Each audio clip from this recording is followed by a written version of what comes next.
কে বলবে এই ছেলে নিজেই তার মায়ের হত্যাকারী? নৃশংসভাবে নিজের গর্ভধারিণী মাকে হত্যা করে ডিপ ফ্রিজে লুকিয়ে রেখে নির্লিপ্তভাবে এভাবেই সবার সাথে কথা বলছিলেন ১৯ বছর বয়সী মাদ্রাসা পড়ুয়া ছেলে সাদ বিন আজিজার রহমান। দাবি করেছিলেন ডাকাতেরা হত্যা করেছে তার মাকে। এই বাসা ওই বাসা উপরে সব জায়গায় খুঁজে যখন পাইনি, আমার কি যেন মনে হলো আমি ফ্রিজটা উঠেছিলাম। ফ্রিজ উঠানোর পরে দেখতেছি মা ভেতর মুখ বাঁধা, হাত পিছনে বেঁধে রাখছিল, মুখও বাঁধা ছিল, গলায় হালকা প্রেশার মতো ছিল।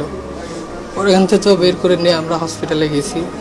তারপর হসপিটালে যে আমাদের আসছিল যে উনি মারা যান নাই, আছে যে করছে আল্লাহ বিচার দিবার। আমাদের আল্লাহ যেন শহীদ মর্যাদা দান করেন, মাকে জান্নাত নসিব। যারা করেছে তাদের শনাক্ত করে আইনের আওতায় আনা হোক। অথচ ঘটনার একদিন যেতেই র্যাবের জিজ্ঞাসাবাদে বেরিয়ে এলো লোমহর্ষক তথ্য। মায়ের হত্যাকারীদের খুঁজে বের করার দাবি করা ছেলে নিজ হাতেই খুন করেছে তার মাকে। র্যাবের কাছে দেওয়া জবানবন্দিতে তিনি স্বীকার করেন, প্রেমে বাধা আর হাত খরচের টাকা না দেয়ায় পরিকল্পনা মাফিক ঠান্ডা মাথায় নিজের হাতে তার মাকে শ্বাসরোধে হত্যা করেছেন তিনি। এমনকি মাকে হত্যার পর বিষয়টি ধামাচাপা দিতে লাশ ফ্রিজে লুকিয়ে রেখে কুড়াল দিয়ে স্টিলের আলমারিতে কয়েকটি আঘাত এবং জিনিসপত্র ছড়িয়ে ছিটিয়ে রেখে তা প্রচার করেন ডাকাতি বলে। মানে ছোট ছেলে যে সাদ, সেই হচ্ছে প্রথম আইডেন্টিফাই করে বাসায় ঢুকে যে তার মাকে পাওয়া যাচ্ছে না, এবং সেই হচ্ছে আত্মীয় স্বজনকে জানায় যে তার মাকে খুঁজে পাওয়া যাচ্ছে না। তার প্রেক্ষিতে তার বাবা আসে, তারপরে আজিজুর রহমান, তারপর হচ্ছে তার মামারা আসে, এসে হচ্ছে ব্যাপক খোঁজাখুঁজি শুরু করে। পরবর্তীতে আবার এই ছেলেই, ছোট ছেলে সাদ, সে ডিপ ফ্রিজের ভিতর থেকে হচ্ছে তার মাকে খুঁজে পায় এবং সবাইকে জানায় যে এই জায়গায় আছে। এরপরে হচ্ছে আমরা গতকালকে রাতে হচ্ছে সাদ, তার বাবা আজিজুর রহমান এবং একজন জনৈক ভদ্রলোক জুয়েল রানা প্রামাণিক, এই তিনজনকে হচ্ছে আমরা জিজ্ঞাসাবাদের জন্য নিয়ে আসি এবং জিজ্ঞাসাবাদ শেষে পর্যাপ্ত জিজ্ঞাসাবাদ শেষে সাদ হচ্ছে স্বীকার করে যে সে তার মাকে হত্যা করে। 10ই নভেম্বর দুপুরে বগুড়ার দুপচাঁচিয়া উপজেলা সদরের জয়পুর পাড়ার একটি বাড়িতে ঘটে নির্মম হত্যাকাণ্ড। মূলত মাকে মেরে ফেলার বিষয়টি ধামাচাপা দিতেই ডাকাতির ঘটনা সাজায় ছেলে সাদ। তবে ঘটনার ছায়া তদন্তে নেমে সিসিটিভির ফুটেজ আর সাদের দেয়া বর্ণনায় অমিল খুঁজে পায় র্যাব। তারপরই গত রাতে সাদ সহ তার বাবা ও একজনকে জিজ্ঞাসাবাদের জন্য নেওয়া হয়।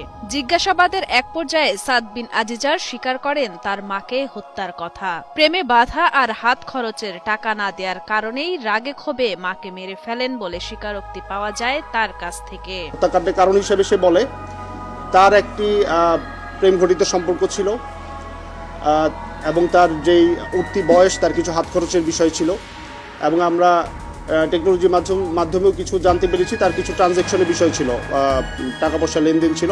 আমরা ধারণা করতেছি এটা হয়তো অনলাইন টুকটাক জুয়া খেলতে পারে। যাই হোক, তার টাকার একটা ডিমান্ড ছিল, সেই হিসেবে সে 500 বা 1000 টাকা প্রায় হচ্ছে তার বাবার কাছ থেকে হচ্ছে টাকা সে নিয়ে নিত আর কি, না বলে। এখন এইটা তার মার কাছে বেশ কয়েকবার ধরাও খেয়েছে এবং এটা নিয়ে তাদের ভিতরে বেশ বাকবিতণ্ডা, ঝগড়া এগুলো হয়েছে। এগুলোর প্রেক্ষিতে তার মার সাথে তার একটা ক্ষোভ ছিল মার উপরে। জানা যায় ঘটনার দিন সকালে মায়ের কাছে টাকা চেয়ে না পেলে বাকবিতণ্ডা হয় আজিজারের সাথে। তখন নাস্তা না করে মাদ্রাসার উদ্দেশ্যে বেরিয়ে পড়েন সাদ বিন আজিজার। মাদ্রাসা থেকে 11টায় বিরতি দিলে আশেপাশে কিছুক্ষণ ঘোরাফেরা করে 12টার দিকে বাড়িতে প্রবেশ করে সাদ। বাড়িতে মাকে একা পেয়ে সুযোগ বুঝে পেছন থেকে মাকে জাপটে ধরে নাক মুখ চেপে ধরে শ্বাসরোধ করে হত্যা করে সাদ বিন আজিজার। তারপর ওড়না দিয়ে তার মায়ের হাত পা বেঁধে বাসার ডিপ ফ্রিজে লুকিয়ে রাখে। আর তারপর বাসায় থাকা কুড়াল দিয়ে আলমারি ভাঙে এবং বাসার সবকিছু ছড়িয়ে ছিটিয়ে রেখে বাসা থেকে বেরিয়ে যায়। পরে হত্যাকাণ্ডের বিষয়টি ধামাচাপা দিতে কিছুক্ষণ পর সাদ বিন আজিজার আবারও বাসায় ঢুকে নাটক সাজায় মা নিখোঁজের। 11টার দিকে যখন বিরতি দেয়, মাঝখানে যে বিরতিটা, সেখানে হচ্ছে সে মাদ্রাসা থেকে চলে এসে আশেপাশে ঘোরাফেরা করে এবং 12টার দিকে হচ্ছে সে বাসায় ঢুকে নিজের যে চাবি, ওই চাবি খুলে ঢুকে হচ্ছে দেখতে পায় তার মা হচ্ছে বটি দিয়ে সবজি কাটাকুটি করতেছে, এবং আমরাও ঘটনাস্থল পরিদর্শন করে দেখেছি যে উনি দুপুরে রান্নার প্রস্তুতি নিচ্ছিলেন। তো তখন হচ্ছে সে ঢুকে তার মাকে পিছন থেকে জাপটে ধরে হচ্ছে নাক এবং মুখ চেপে ধরে, এর ফলে শ্বাসরোধে ভদ্রমহিলা মারা যান। তারপরে সে হচ্ছে এটা হাত পা বেঁধে, ওড়না দিয়ে হাত পা বেঁধে হচ্ছে ওই ডিপ ফ্রিজের ভিতরে লুকিয়ে রাখে। তখন সে কিং কর্তব্য বিমূঢ় হয়ে যায় যে আমি এখন কি করব। তখন হচ্ছে সে আবার বাসা থেকে বেরিয়ে যায়। বেরিয়ে যাওয়ার পরে হচ্ছে সে আবার বাসায় ঢুকে হচ্ছে তার মাকে খুঁজে পাওয়া যাচ্ছে না। এবং তারপরে হচ্ছে সেই যে নাটকটা আর কি, যে আত্মীয় স্বজনকে কল দিয়ে যে আমার মাকে খুঁজে পাওয়া যাচ্ছে না, বাসায় এরকম ভাঙচুর হয়েছে, এখানে ডাকাতি হয়েছে বা ডাকাতি প্রচেষ্টা হয়েছে, এই পুরো নাটকটা হচ্ছে সে সাজায়। নিহত উম্মে সালমা ও মাওলানা আজিজার রহমান দম্পতির 2 ছেলে ও 1 মেয়ে। তাদের মধ্যে বড় ছেলে ও মেয়ে থাকেন ঢাকায়, আর ছোট ছেলে সাদ বিন আজিজারকে নিয়ে বগুড়ায় বসবাস করতেন এই দম্পতি।